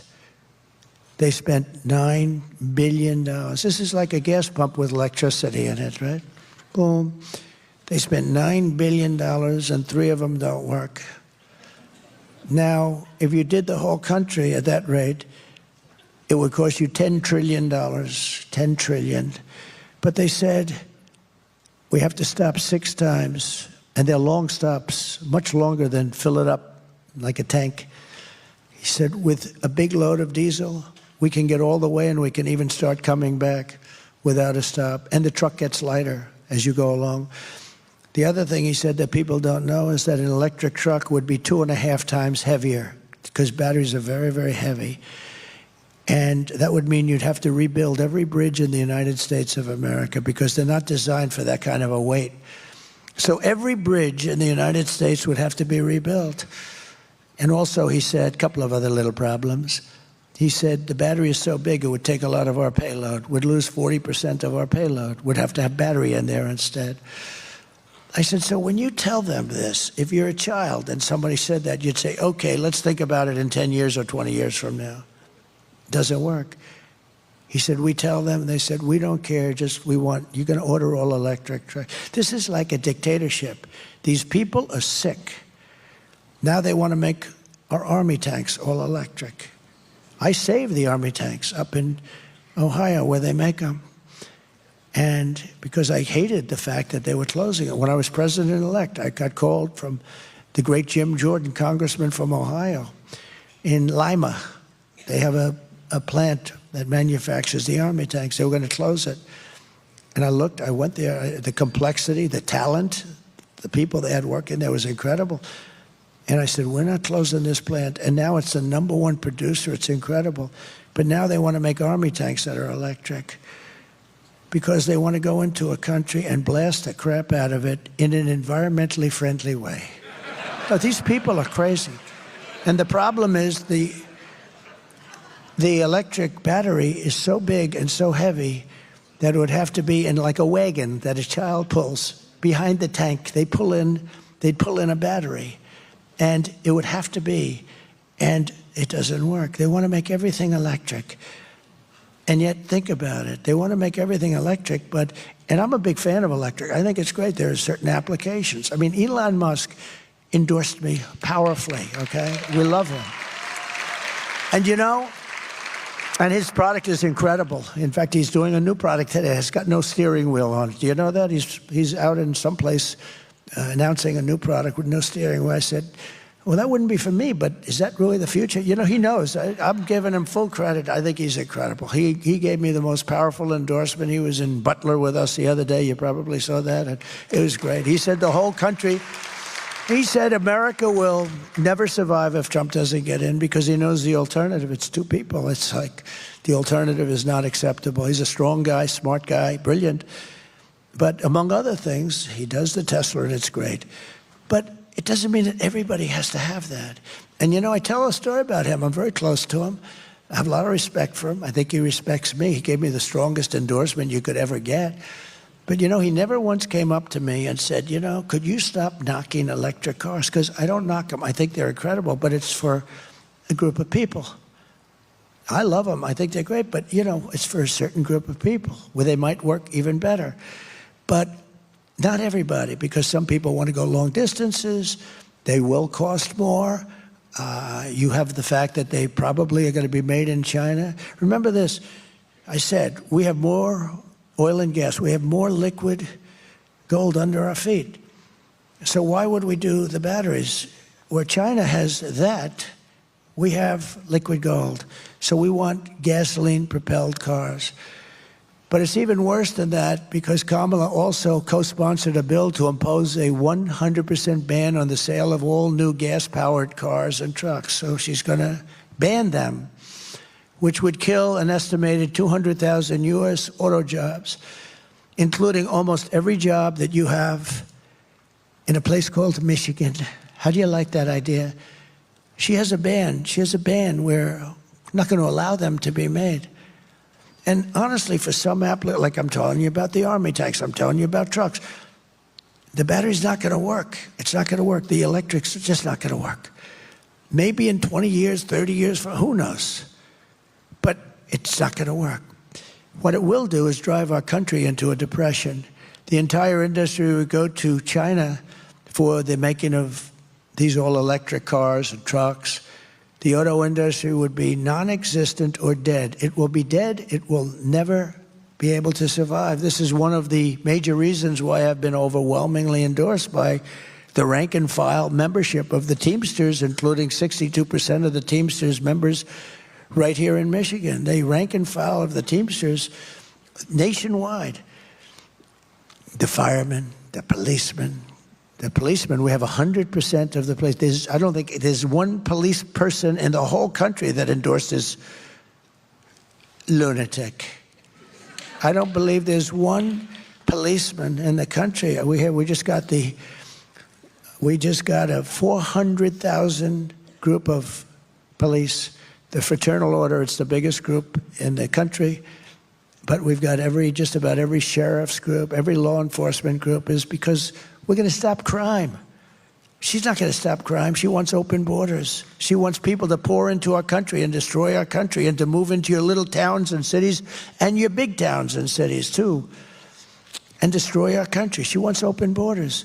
They put a little trap out there a couple of months ago. They made it a little bit tougher.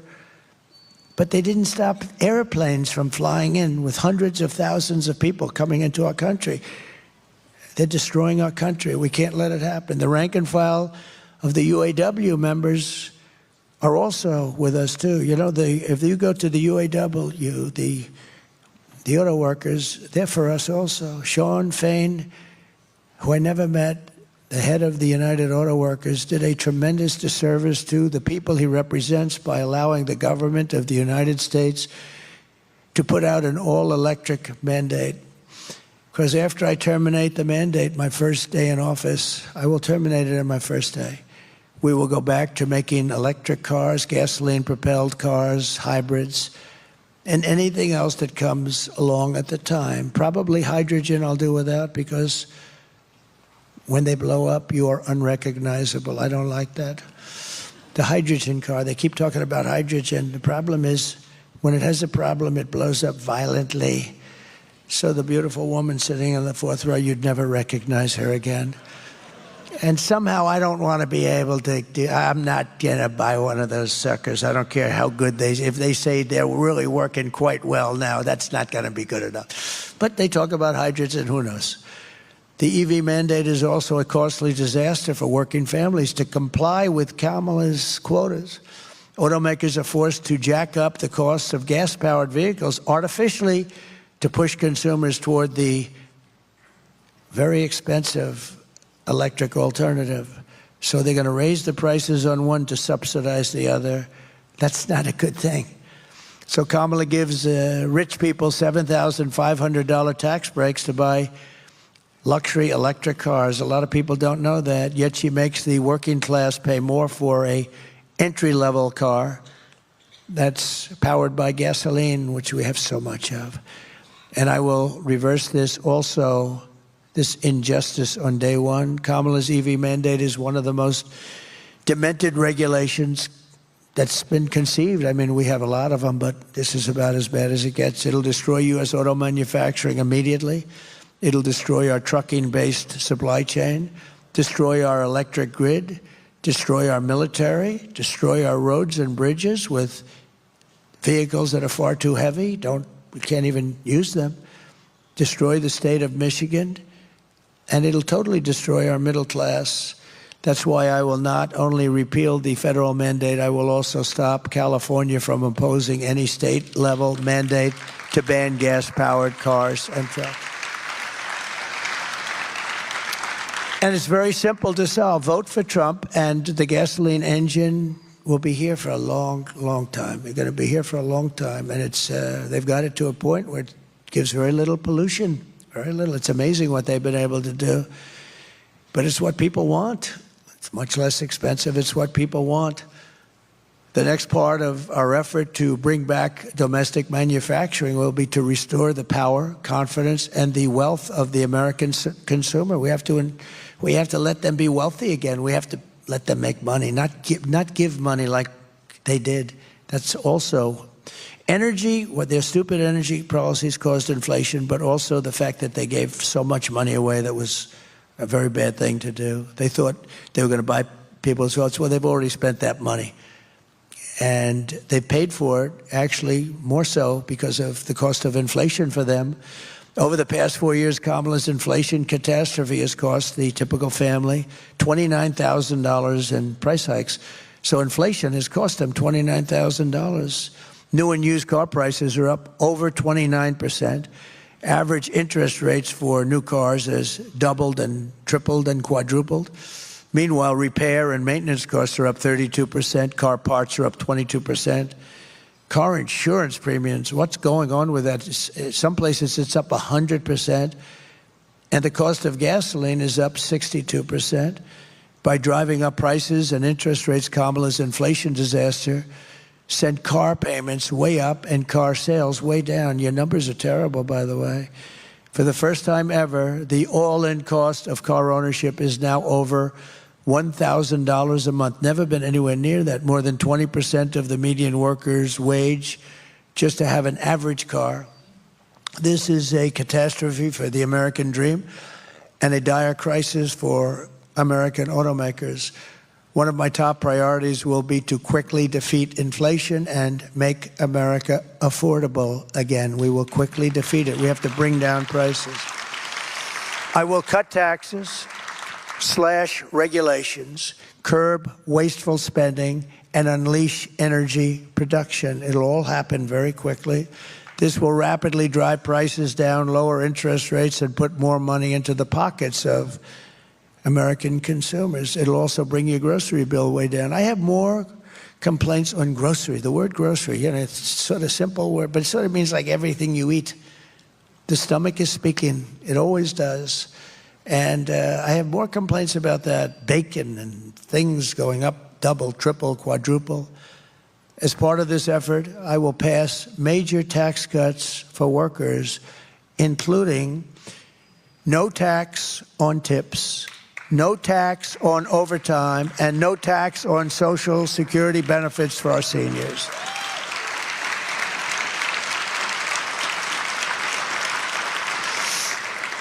And here's what I told you about before. The reason you're all sticking around, because I said, do they mind a little bit longer speech? Because, you know, it is a big subject. No, sir. They love it. And I haven't noticed anybody leaving. There was one gentleman over there, but he came back. He went to the bathroom. And what the fake news will do is take a picture of one empty seat, say, people are fleeing. No, they don't flee. Nobody's fleeing. Nobody's leaving. I always watch. If they start to leave, I just end the speech. Thank you very much, ladies and gentlemen. We're going to make America great again. Enjoy yourself. No, I do that because oftentimes I lose the teleprompter. You know, teleprompters go out, but she lost the teleprompter last week. Did you see it? She was talking about 32 days to the election, and she goes, there are 32 days. Oh, my God. I just lost a teller. 32. Then she, 32, 32, 32, 32. And I said, what the hell happened to her? And then the teleprompter kicked back on. 32 days to the election. You don't want this for your president. I lose teleprompters probably 5%, 10% of the time. Sometimes I'll be in front of 50,000 people. I'll lose a teleprompter. You got to wing it. You know what you got to do. And you can't say, I just lost my teleprompter. Ladies and gentlemen, how about Biden if he loses his teleprompter? So he goes, do you ever see him lose it? Because they do go off, you know, especially outside. The wind is blowing. I had one in Ohio, Bernie Moreno. I think he has a good chance of winning, by the way. And the teleprompter, it was like 45-mile-an-hour winds and rainy, miserable. And I'm saying, I can't believe. We had a tremendous crowd. In fact, he went to first place when I made that speech. And it's going back and forth like this. And you couldn't read it. You ever try reading it? And then they blew off the stage. I'm stuck up there. I said, ladies and gentlemen, we have just lost our teleprompters. I hope you enjoy the rest of the speech. And we made a speech, and all I know is he won. He ended up winning the primaries. I was right before the primaries.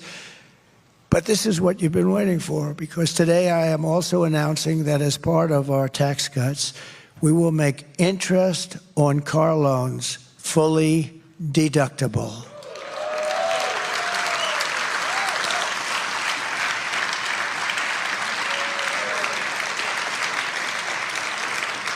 So a man who's, a lot of you people are in the car industry, actually, I met a lot of them backstage. What do you do? I'm in the car industry. But a lot of them, and I told him about it. He's a very knowledgeable person. He said, here's a guy, he's done it all his life. He's sitting right over there. I don't want to embarrass him. But he said, where did you come up with that idea? That's the coolest thing. It's like the paperclip again, right? It's like the paperclip. Somebody comes up with the paperclip and everybody says, why the hell didn't I think of that, right? Somebody came up with a paperclip, I guess made a lot of money, and other people said, gee. But he said, you know, I've been in the car industry all my life. I've never thought about that. So we're going to make it fully deductible, the interest payments. That's going to revolutionize your industry. This will stimulate massive domestic auto production and make car ownership dramatically more affordable for millions and millions of working American families. This is a phenomenal thing, if I do say so myself.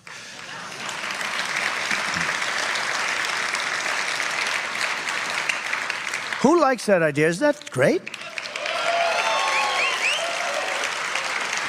Likewise, to help small businesses afford the work vehicles they need to get the job done, we will double the amount of equipment investment they can deduct under Section 179. You know what that means. So you're going to get tremendous deduction ability. This will be great for small businesses, great for Ford and General Motors. It'll be great for them, and we'll sell cars and trucks and work vans like never before. You'll sell so much. Oh, those companies are going to like me, and I have nothing to do with them. I have nothing to do. See, another guy would have gone seen them yesterday. Say, here's what I'm going to do. This is how bad they are. They're evil. Biden would have gone to see him. Hey, I have an idea, but he doesn't have those ideas. Well, Hunter gets $500,000 a painting, and he can't paint. He can't paint worth a damn, right? So that's worse. That's much worse. As we protect gas-powered cars, we will unleash American energy and bring prices way down fast. The day I take office, the word will go out, and we are going to frack, frack, frack, and drill, baby, drill. And Kamala Harris, she's been against fossil fuels all her life. She has no idea why. She has no idea. But she's been against, somebody told her. But Kamala Harris is doing the exact opposite. She's waging war on American energy, and she's imposed a natural gas export ban that I talked about with you before that's currently in effect, and she is right now shutting down power plants all across our country, ruining our country, ruining our electricity pricing and our grid. She's destroying our grid. Prices will soar by more than 100%, driving us into third world status, even as she forces us to only buy electric cars. Think of it. We don't have electricity. In California, you have brownouts and blackouts every week. In blackouts, I mean, the place is stone cold, broke, no electricity. And this idiot governor over there that I had to deal with, that is really, I don't know if he's really for real. So you have blackouts, brownouts all the time, and now he wants to go 100% electric cars. And then if somebody wants to build some kind of a plant to make electricity, he'll make it impossible for the gas. What are they doing? They're destroying our country. They're destroying our country. If this continues, all Michigan manufacturing will be dead in absolutely no time. You won't have any manufacturing, because as that industry goes and as the energy goes, there goes your businesses. As president, my policy will be to it's going to be maximum energy production to achieve low prices and make the United States into a manufacturer. I want to be a manufacturing powerhouse. We're going to be more powerful than ever before. You know, AI is a new industry, and it's a very big one. And I don't know, it's got some interesting difficulties, but China wants it and other countries want it, and we've got to be there. But you know, in order to be able to compete with China or compete even with anybody with AI, we have to make double the electricity that we have right now. So take all of the electricity we have to double it up just for that one very big industry. It's going to be very big, but it needs unbelievable amounts of electricity. I will cut the price of energy and electricity in half. Ready? 12 months from January 20th, I take office on January 20th, your electric bill, including cars, air conditioners, heating, everything, your total electric bill will be 50% less. We're going to cut it in half. And we have it. We have the power to do it because we have it. We don't need ships. We don't need long train. We have everything. We're going to have to build some pipelines because we can't transport it. But that's easy to do, and that's safer than trains. But we're going to get this done, and you're going to have, within 1 year, think of it, within 1 year, you're going to have electric bills and energy bills, and your gasoline for your car is going to be 50% cheaper than it is right now. That's a big thing. That's a big thing.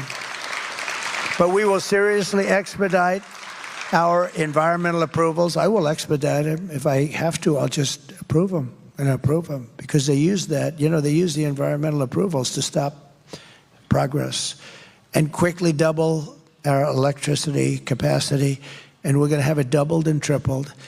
This will drive down inflation and make America and Michigan the best place on earth to build a factory. And finally, as we bring back our economy and our auto industry, and you're going to see an industry that's going to come back so fast. They all want to be here. But the laws and the regulations and the tremendous crazy taxes and the competition with other countries made it impossible.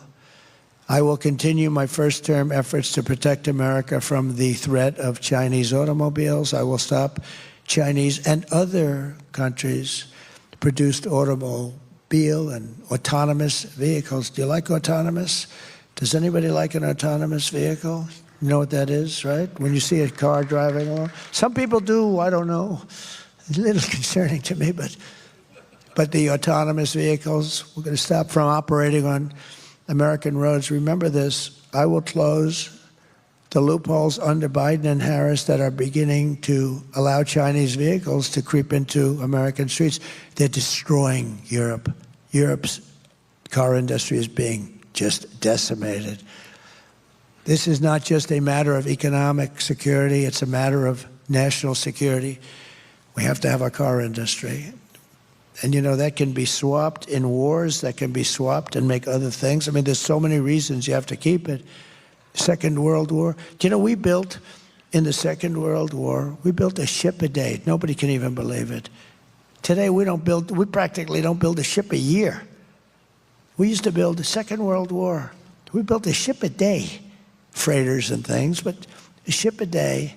And today, it's crazy. We're going to get it back to a position where we can do things like that. This is how we will bring back our auto parts and bring back our manufacturing and unlock the destiny of the great state of Michigan. Michigan's going to be the biggest beneficiary for this.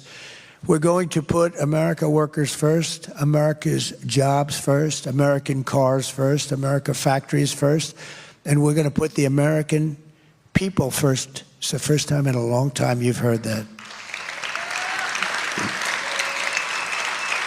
From commerce to labor to FEMA.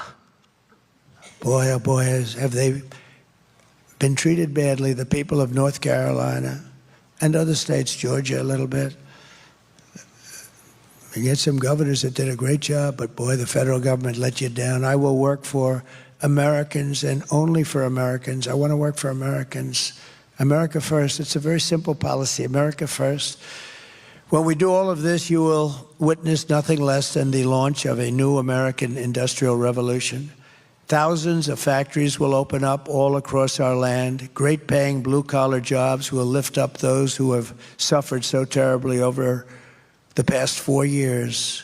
You heard the numbers in the auto industry. It's collapsing. Inflation will come down fast. American cars and products will be exported and admired all throughout the world again. Young people will move from the coasts to big cities and to the heartlands to build their fortunes on the new frontier of the American Midwest. They're going to move back. Instead of leaving, they're going to be moving back. And I'm telling you right now, standing here in the center of this once great city, that by the end of my term, the entire world will be talking about the Michigan miracle and the stunning rebirth of Detroit. That's going to happen very quickly. With your vote, we will bring back our country, we will rebuild our country, and we will reunite our country with American heart, American grit, and American hands. I want to thank you all for being here. This is a great honor, It's such an important day to me because I've been talking about this subject for so long, and I've watched politicians destroy this area, this state, this city, and it's so easy to fix, and we're going to fix it better than anybody ever thought even possible. So God bless you all. And now I think on top of all that, I think I have to answer some questions. Can you believe it? So I'll stay here and I'll answer some questions. But thank you all very much, and we appreciate it. Thank you. Thank you.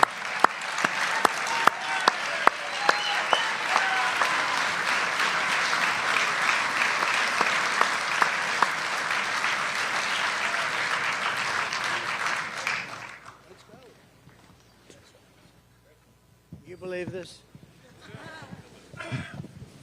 Well, that was a tremendous amount of information that you've given to us, and we'll see that the questions, you've really answered most of them already. I think so.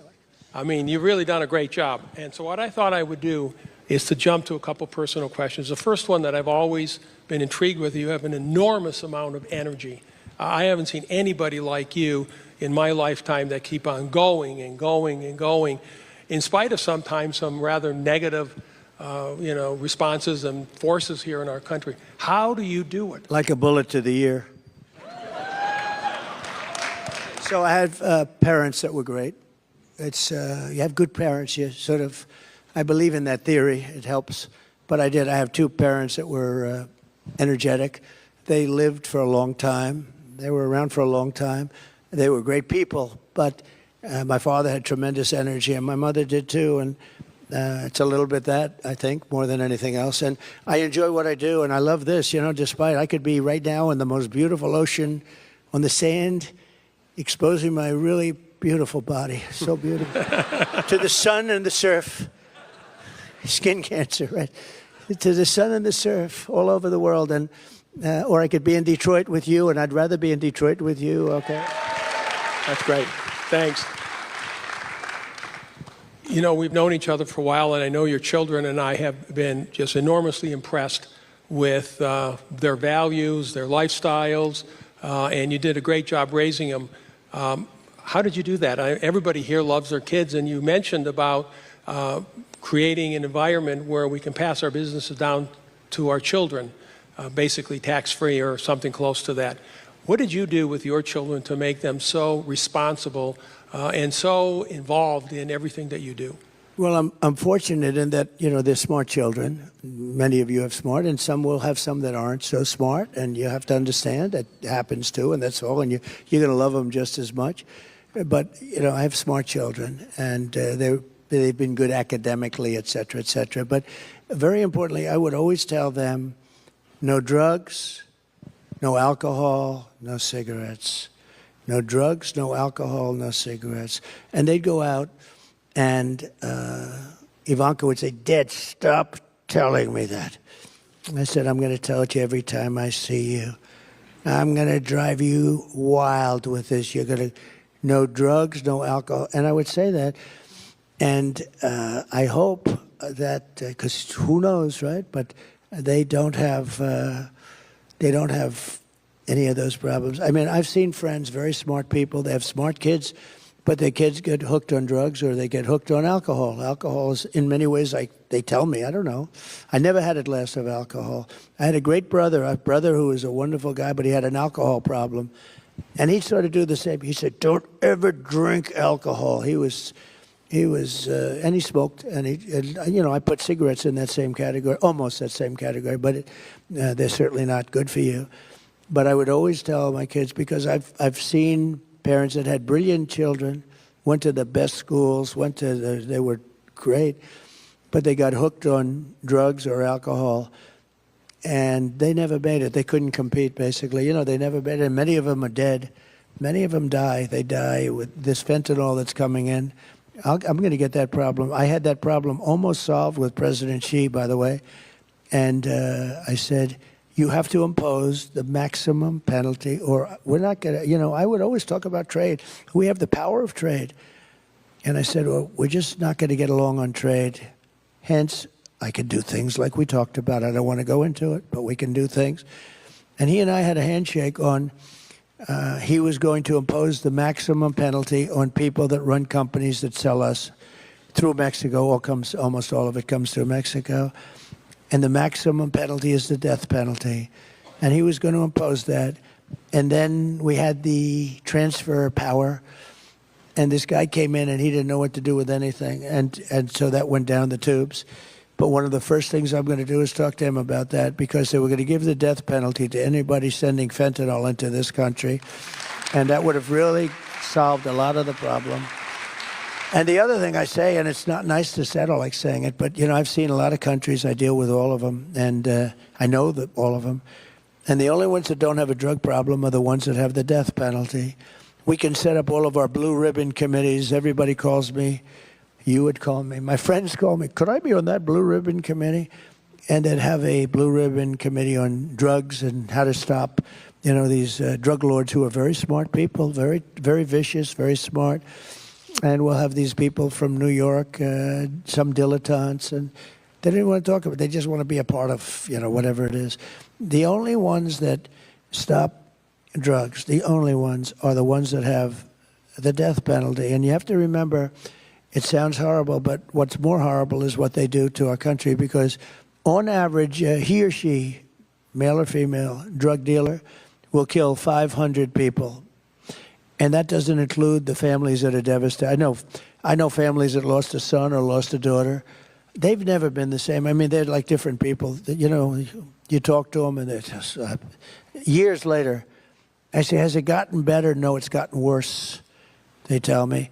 And there's nothing worse than that, and nothing worse than that. And it's because of drugs. It's because if you know, I maybe it's too much for the American people to go with, but I will say this: the only countries that solve their drug problem, China. I went to President Xi. I said, so.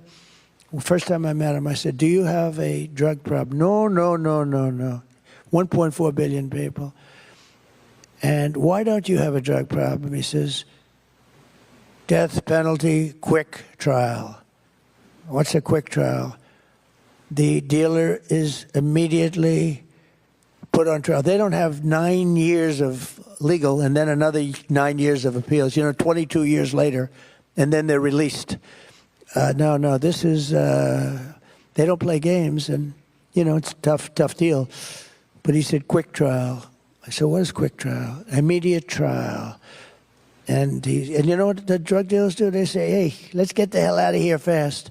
They don't play games. They don't play games. They even send the bullet to the family, and they make them pay for the bullet. They make them pay for the bullet. It's vicious, but they have no drug problem. With 1.4, they had a drug problem for centuries, you know, with the poppy fields, with all the things. And they realized countries were taking them over that were much smaller, you know, they were being decimated because everybody was, they had a tremendous drug problem. But it stopped years ago, and it was the death penalty. And I can tell you, you know, we could set up all the committees, blue ribbon, and headed by so-and-so, a society person from Madison Avenue. But I will tell you that it's a waste of time. The only thing that's going to stop, and we got it down. I got it down 19%. That's great, but you know, but it's not like I got it down, and we worked like hell. We had so much security in the border. We had the German Shepherds. There's a certain dog, a certain type of German Shepherd. So they have millions of dollars worth of machinery, and they have a dog, and it's a certain German Shepherd. Some of you know what it is. It has a sense of smell that's so incredible that the machine is nothing by comparison, nothing. And it's incredible to see. I mean, incredible. But we watched it very closely on the border. We had a lot of dogs that did this incredibly well. And we had a lot of very expensive machinery that did it good, not great, but they did it good, not nearly as good, believe it or not. And we had it down about 19%, and that was, you know, that was it. It was very tough. With the death penalty, you would eradicate drugs in this country. But and I talk about it a lot. I say that because maybe people have to get used to it because it sounds harsh. But when you think of it, if they do kill on average 500 people, everybody in this room knows a lot of people that they lost a child, or sometimes a father or mother, but they've lost a child to fentanyl. And that wouldn't have happened if we had the death penalty. But the country's going to have to tell us that they're ready for it, because, you know, it's a pretty big step. You mentioned the Abraham Accords and Israel. This community is one of the largest Arab communities in the United States here, Dearborn, Michigan, and we have a thriving and very, very large Jewish community. Upon your inauguration, what will you do to accelerate the Abraham Accords and peace in the Middle East? What can we possibly do at this point in time to change the direction right now and move forward? It's got to change. It's got to change fast. Also, the Abraham Accords, well, we did that. Nobody believed it. We had 4 very important countries early on, and we would have had all of them in. I even make the statement, I said it the other day, I even think we would have had Iran in, if you can believe it. I really believe that, because they were ready to make a deal. Biden lost an unbelievable opportunity, and now they're very rich, and I don't know, they view it perhaps differently, but, you know, I wouldn't necessarily say they're doing so good either. But I will tell you this, we have to have peace throughout the world, and if we don't have peace throughout the world, we're not smart people, because it doesn't make sense. You know, I've stopped a lot of wars from starting. I was very proud of that. People don't know, but there are countries that were going to war, and I stopped them using trade to stop them. I used trade. I threatened trade. I'd say, you're not going to do business with the United States if you do. There's countries that have been fighting for centuries, essentially, and stop, and then they go and kill a lot of people. Crazy, but I've stopped a lot of people. And but the Abraham Accords were very important, and you had really peace. You had the Arabs and the Jews getting along, and those are for the 4 countries. Now, it should have been many countries right now. It's still the same 4. Think of it.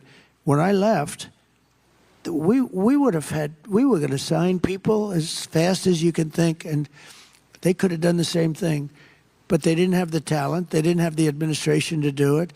And they even agreed it was a good thing. It was a good thing. It was actually a great thing. If I were named Obama, I would have had the Nobel Prize given in 10 seconds. He got the Nobel Prize. He didn't even know what the hell he got it for. Remember, he got elected. Well, so did I. He got elected, and they announced he was getting the Nobel Prize. Remember, he said, "Oh, what did I do?" He didn't know what the hell he did. He got the Nobel Prize for doing nothing. For getting elected, but I got elected too.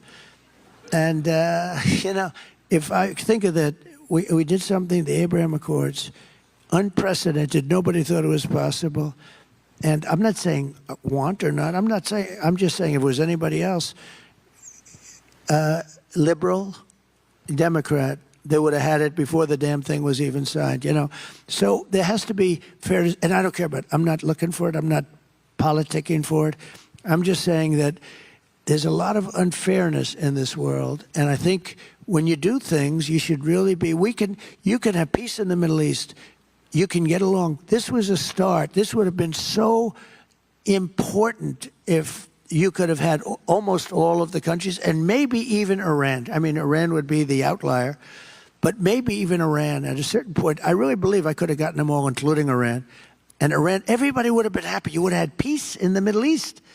And you would have had the Arabs getting along with the Jews and the Jews getting along with everyone else. It would have been so beautiful. And they wasted this great opportunity. It's so sad.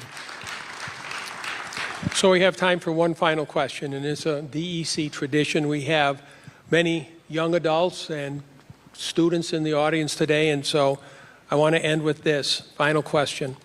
What advice to your 25-year-old self would you give to the young people today, and especially the ones in this audience? Okay, so I met some people backstage who were young, and some really beautiful people, great people, smart as can be from colleges and schools. And I think what I'd do is I'd listen to the speech I made, and I'd say maybe, because they really would like to stay here. They grew up here. And I'd follow. And I will say this, if I implement, and I will be able to do it, I will. If we win the election, I would stay right here, and I would follow the gravy train, because you're going to have such a great opportunity right in the area that you want to be. You want to be here because your grandparents are here and your parents are here and people are there. They don't want to leave. They've been forced to leave this area because of politicians that didn't know what they were doing. I would say stay tuned for a little while. Let's see what happens in the election. This area will be thriving like probably almost no area in the country. I think this area will be one of the hottest areas in the country. And I think you can stay here. You'll get a great job because we're going to have a lot of opportunities right here in Michigan. And you want to stay here because of your parents. A lot of them really, they told me backstage, I'd love to stay here, but there's no real jobs here. And when you look at those horrible statistics with the auto workers and with the, what's happening to the industry, you understand it. But if we win, I would stay here and you watch what's going to happen. You'll be happy. You'll be happier here than, and I think more successful here than any other place in the country. You will have the American dream. We have to bring back the American dream. You don't even hear that statement anymore. And we have to have the American dream for our young people, and you'll have it right here in Michigan. Mr. President, thank you. I'm looking forward to all those auto plants that I'm going to be building back here in Michigan in the Midwest. It's okay. They all know anyways. Every time you're on TV or on the radio, somebody calls me up and said, oh, the president was talking about you again. Thank you so much. And that's the end of our program today. Thank you all for coming. Let's give the president a standing ovation. That's great. Thank you very much. I don't want to get him involved, but no. They all know. You should be proud of it. Yeah,